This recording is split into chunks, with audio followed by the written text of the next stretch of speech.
লোকে বলে বলে রে আমি নাকি ভাইরাল হইয়া গেছি। তরমুজ তো বহুত বেচছো, এখন কও যে হেনা কোথায়? তরমুজের ভিতরে ঘুমায়। হেনা তরমুজের ভিতরে কিভাবে হয়? হেনার এত বড় একটা মানুষ তরমুজের ভিতরে কিভাবে বইয়া থাকতে পারে? কি হইতাছে কিভাবে আবার? আবারও কও, এটা কি হইব? মধু হইব নাকি রসমালাই হইব নাকি পদ্মার ইলিশ হইব?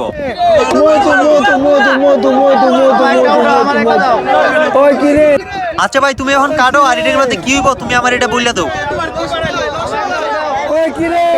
মধু মধু মধু মধু মধু মধু মধু। এসব মালের নাম কি রাখছো ভাই তুমি? এসব মালার নাম রাখছি মধু মধু। খালি মধু মধু। বরিশালের এটা কি মধু, মধু? কারণ এটা তো বাজার তরমুজ। ঢাকা শিল্প এলাকায় আছে। এক হাতে তরমুজটা এইভাবে লইয়া আর এক পিসটা এইভাবে লইয়া কও, ওই কি রে, ওই কি রে, ওই কি রে, এটা মধু মধু। মধু মধু মধু, রসমালাই রসমালাই রসমালাই মধু। ওই কি রে? ওই কি রে?